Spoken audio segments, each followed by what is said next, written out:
اختر اورینوی کی کہانی کواڑ کی اوٹ سے۔ چلتی ہوئی سڑک کے جنوبی جانب ایک چھوٹی سی دکان سے ملحق فٹ پاتھ پر مرمت طلب سائیکلوں کے پہیوں اور سلاخوں کے متوازی دائرے، خطوط اور مکڑی کے جالوں کی سی کمانیاں رہرووں کی نگاہوں کو الجھا لیتی تھیں۔ دکان کے اندر چھت سے لٹکی ہوئی کوئی سائیکل ہوتی، اس پر ایک پست قد چندلا دکاندار اپنا عمل جراحی صرف کرتا رہتا تھا۔ کاٹ کے تختوں اور حلقوں سے بنی ہوئی ایک شکستہ و گریزاں سی شے، جسے حسن تخیل کی پرواز کے کسی اچانک دورے کے وقت ہی الماری کہا جا سکتا تھا، کبوتروں کے چوبی ڈربے کی طرح دیوار سے لگی شاید ازل سے وہیں کھڑی تھی۔ اس ڈربے نما چیز کے اندر کٹ کے خالی ڈبے، ربڑ کے ٹکڑے، ٹین کے چھوٹے کنٹر، لوہے کے زنگالود اوزار، پرانے پرزے، ٹوٹے ہوئے پمپ، ٹائر اور ٹیوب اپنے زوال و انحطاط کی مختلف منزلوں میں، اور سوتی چیتھڑے داغ دھبوں میل کچیل سے ہٹے ہوئے۔ یہ سب چیزیں یوں رکھی رہتی تھیں جیسے مداری کی جھولی میں جنتر منتر کی گڑمڑ ہو۔ فرش پر کیل کانٹے بکھرے ہوئے اور عرش پر جھول جھکڑ کے تانے بانے۔ گوشے میں صنادید عجم کے وقت کی لوہے کی بنی ہوئی ایک عبرت خیز کرسی، اور دیواروں پر گوڈیئر ڈنلاپ مچلین کے اشتہاری پلیٹ آویزاں۔ چندلا دکاندار ہر وقت اپنے کام میں منہمک نظر آتا تھا۔ وہ گاہکوں سے بڑی نرمی سے باتیں کیا کرتا تھا۔ اس کی آواز میں نمایاں نکیاہٹ کے ساتھ مردہ سی خاکساری تھی۔ سائیکل کی دکان کے ہمسائے میں بہت سی ٹھٹھیروں کی دکانیں تھیں۔ ہر وقت کاریگروں کے ہاتھ اوپر اٹھتے اور نیچے گرتے رہتے تھے، ٹھائے ٹھائے ہوتی ہی رہتی۔ ننگے بدن سب کے سب مشینوں کے لیور کی طرح اپنے ہاتھ اوپر اٹھاتے اور ہتھوڑے کی چوٹ دیے جاتے، مسلسل یکساں۔ دھوتیاں جانگھوں تک اٹھائے، پیٹھ نیوڑھائے، گردن اور آنکھیں جھکائے ٹھٹھیرے خدا کی جاندار و حساس مخلوق معلوم نہیں ہوتے تھے، بلکہ کسی بڑے ماہر سائنس انجینئر کے بنائے ہوئے روبوٹ دکھائی دیتے۔ چندلا سائیکل والا کٹ پتلی نظر آتا اور اس کی دکان کے اغل بغل قد آدم گڈے ٹھائے ٹھائے کھٹ کھٹ کیے جاتے۔ پوری فضا پر بے جان سی کیفیت طاری تھی، حرکت میکان کی اور سکون بے حس۔ مگر جب چندلے کے بے برگو گیاہ سپاٹ اور اداس سر سے غیر مطمئن نظریں پھسل کر دکان کے عین متصل الکترے سے رنگی ہوئی سیاہ کواڑ کی اوٹ میں جا پڑتیں، تو وہاں دو جاندار، روشن اور گویا ہستیاں دکھائی دیتیں، جیسے ریگستان میں پانی کا چشمہ۔ اکتائی ہوئی طبیعت کو سکون سا ہوتا، اور پھر مستفسرانہ دلچسپی۔ اس سارے ماحول کی بے رنگی و بے کیفی کو وہی چمکتی ہوئی ہستیاں دور کر سکتی تھیں۔ کوئلے کی کان کے اندر جیسے چمیلی کے پھول کھل جائیں، یا لوہے کے کارخانے کی گھڑگھڑاہٹ کو کوئی خاموش کر کے بانسری بجانے لگے، بس اسی طرح کا روح افزا اور جذبات خیز احساس ان کے مشاہدے سے ہوتا تھا۔ وہ دو آنکھیں کتنی افسانہ خواں تھیں، کتنی پرکشش، آتشی شیشے کی طرح روح و دل کے نور و حرارت کی شعاؤں کو مرتکز کر کے وہ دوسرے دلوں کو بھی برما دیتی تھیں۔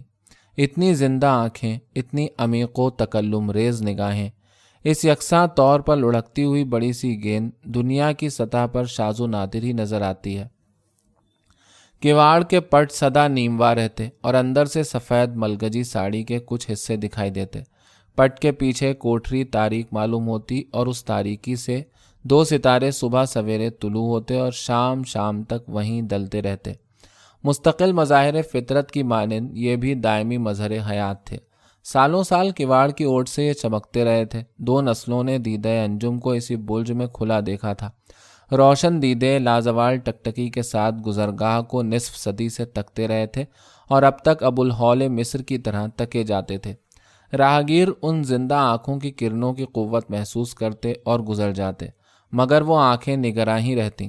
وہ آنکھیں ایک بوڑھی عورت کی آنکھیں تھیں، جس کے چہرے میں جھریاں پڑ گئی تھیں، مگر جس کی حیا گلاب کی ایک تازہ پنکھڑی کی طرح بے شکن تھی۔ اس کا گھونگھٹ کبھی نہ چھوٹا، اور کواڑ کے پٹ ہمیشہ نیموا ہی رہے۔ بوڑھی عورت پس پردہ جھانکتی رہتی تھی۔ جوانی اب دور کی گونج بھی نہ رہی تھی۔ شباب کیا رمق حیات بھی مٹتی جاتی تھی، مگر اس نے اپنی آنکھوں کی پتلیوں میں اپنی پامال حسرتوں کو گرہ باندھ کر رکھا تھا۔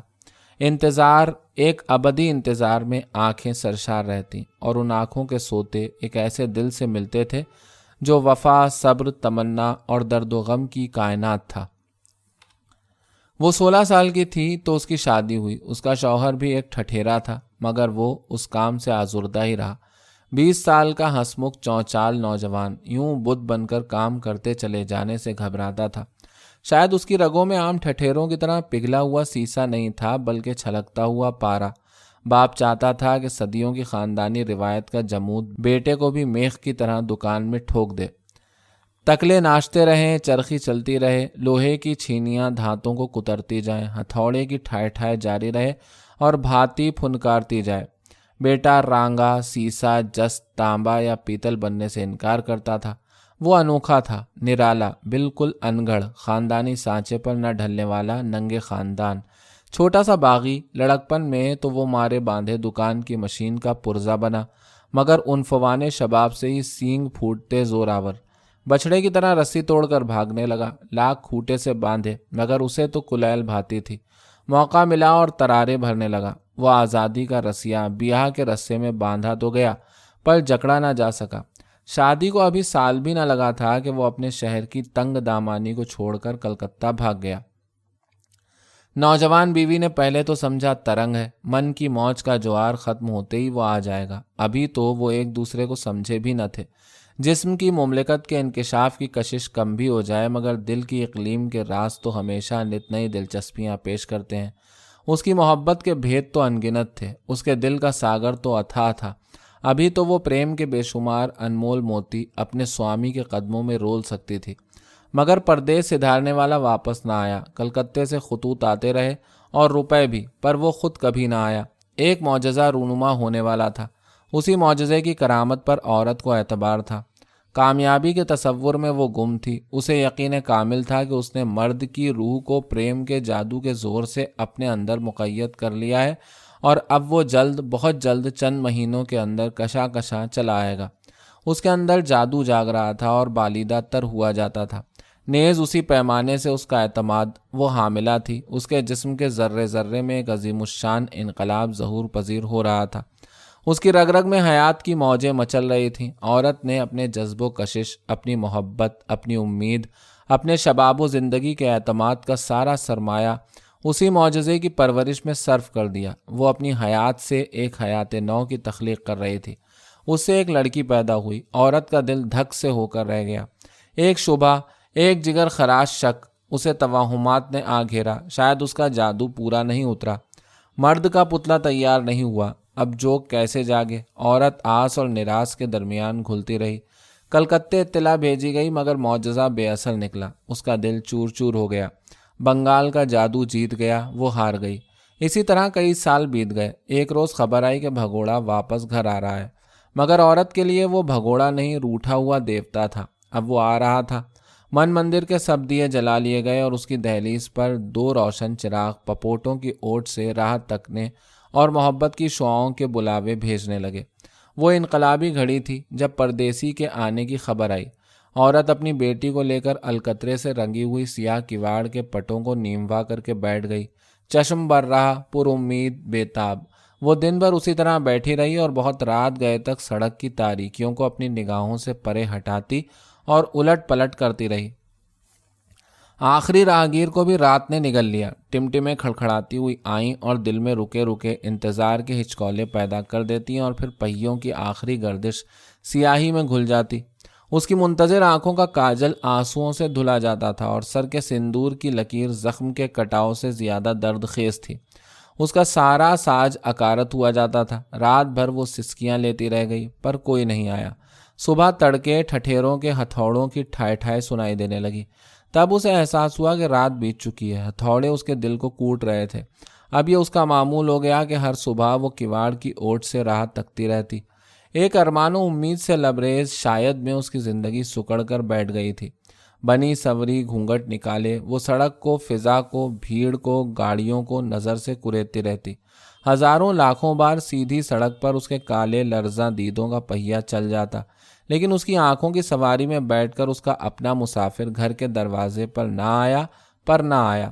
انگنت بے دردوں اور بے شمار بجھے ہوئے کوئلوں جیسی سیاہ راتیں مل مل کر وبال جان، سالوں کے گلا گھوٹنے والے لچھے بنا گئیں عورت انتظار کے بے اور چھور دھاگوں سے امید و یاس، محبت و نفرت، بے بس سکون، پرسوز اضطراب اور غم جاویداں کے نئے نئے قماش بنتی رہی۔ سورج کی سنہری گرم کرنوں، نرم خرام اور سنکتی ہوئی ہواؤں، زیر لب گنگناتی ہوئی چاندنیوں، امٹتی ہوئی سرسبز برساتوں، دل آویز جاڑوں اور پاگل گرمیوں نے اس کی بچی کو جوان اور اسے ادھیڑ کر دیا۔ وہ 34 سال کی ہو گئی اور اس کی بیٹی 17 سال کی۔ دنیا بدل گئی لیکن اس کا معمول نہ بدلا۔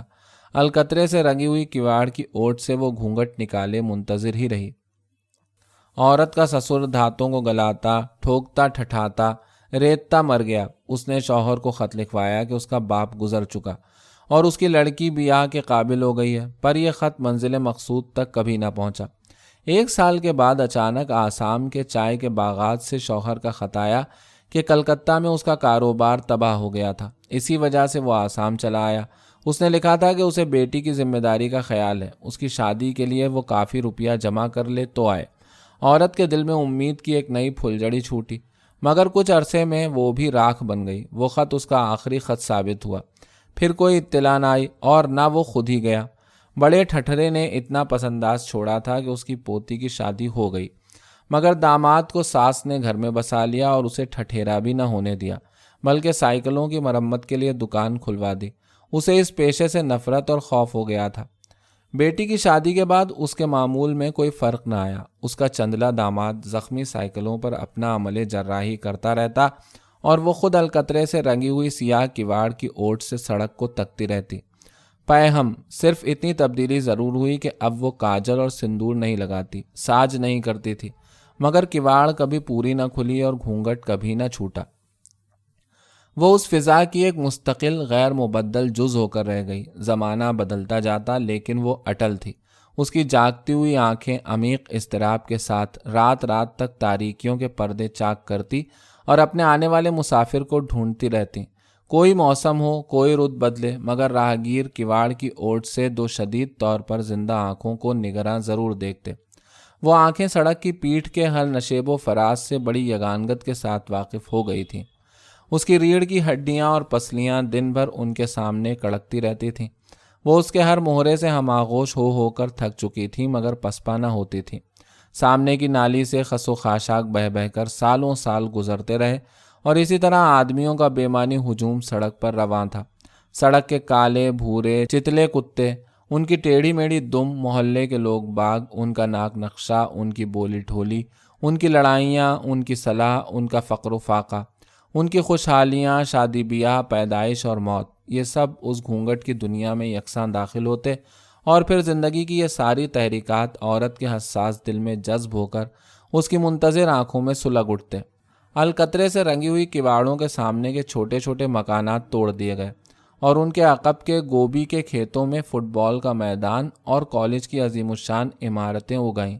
شہریوں کی صورتیں، ان کا سج دھج، ان کی بول چال بدل گئی۔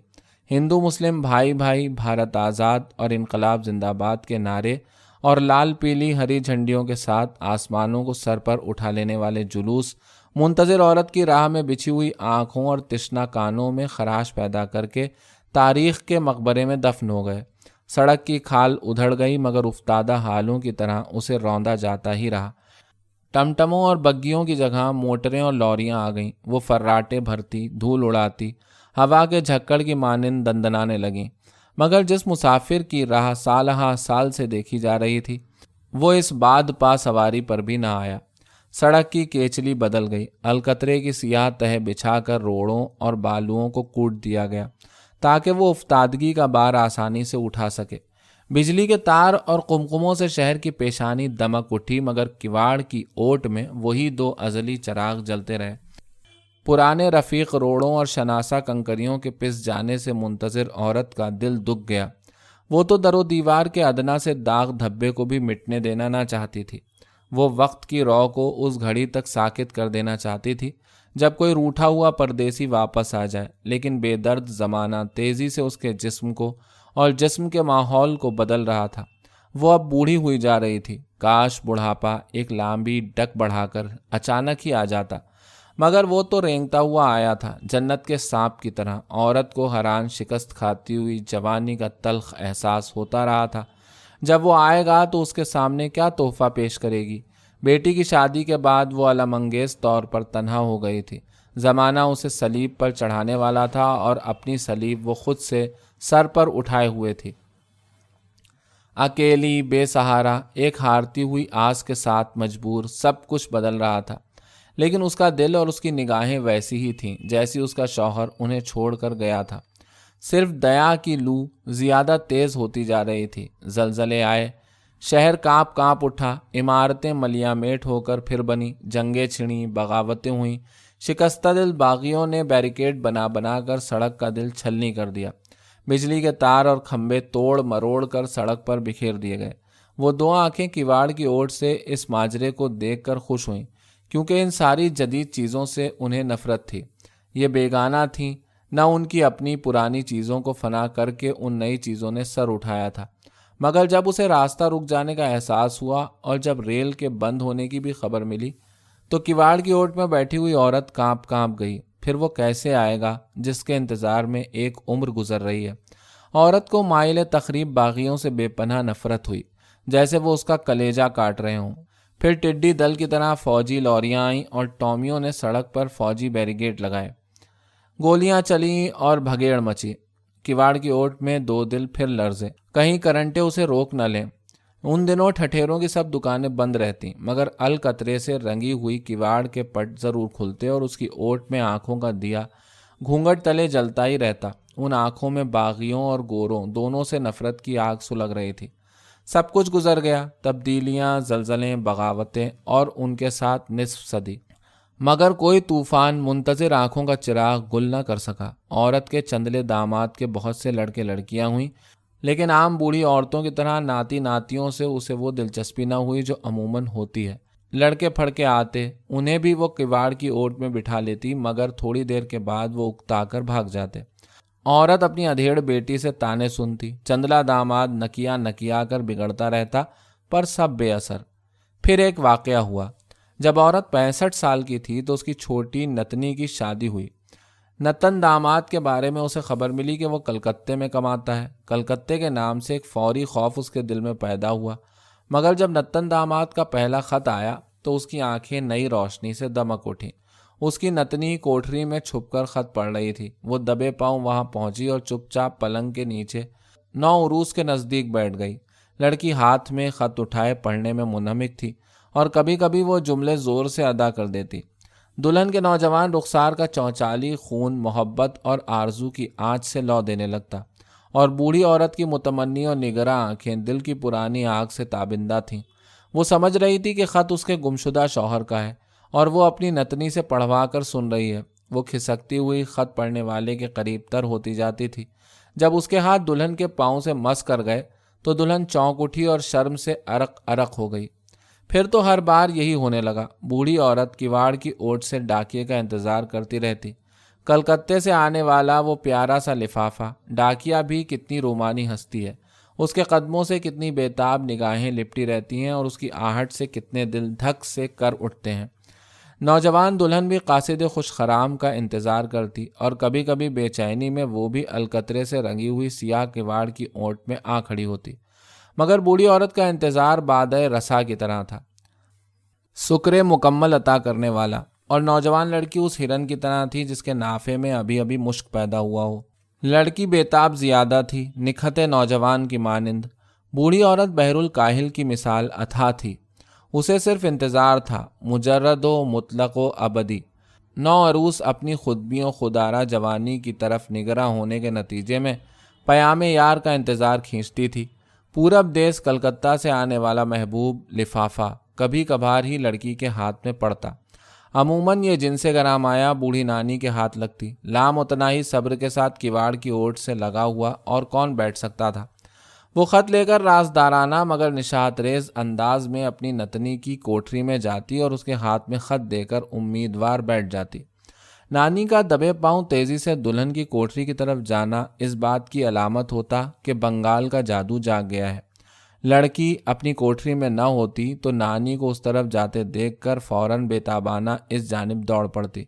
پہلے تو اسے نانی سے نفرت سی ہوئی، رقابت و حجاب کی پروردہ نفرت، مگر رفتہ رفتہ مصالحت ہو گئی۔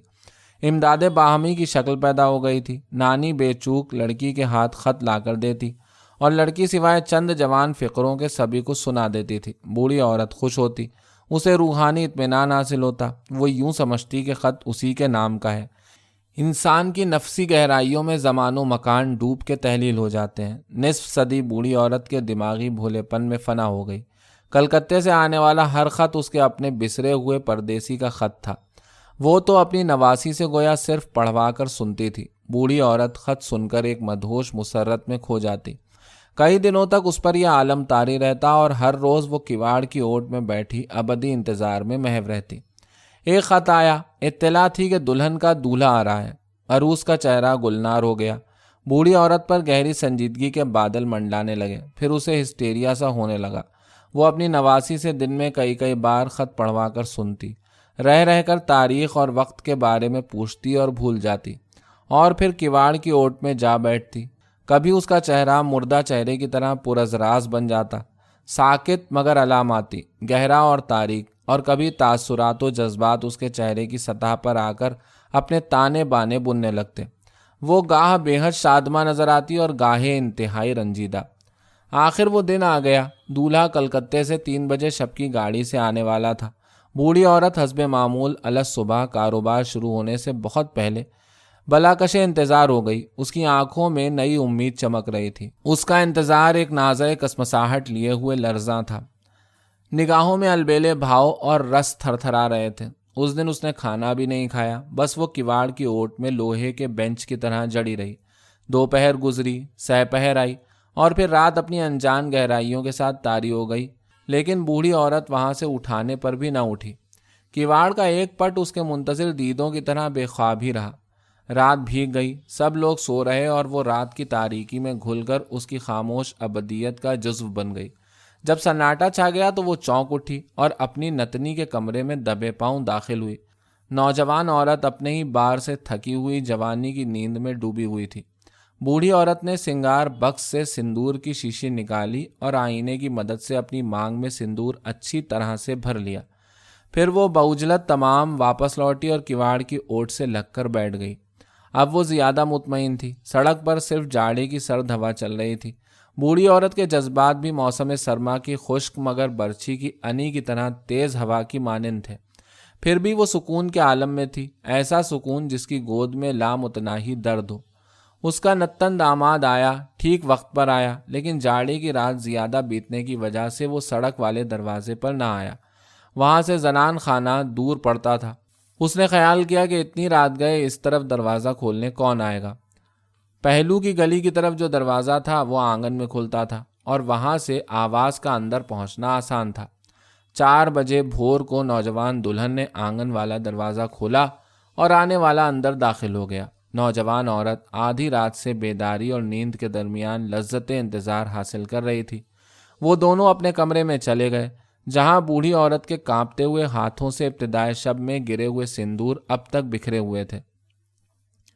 بوڑھی عورت کواڑ کی اوٹ میں بیٹھی ہوئی انتظار کرتی رہی، لیکن کسی نے آواز نہ دی۔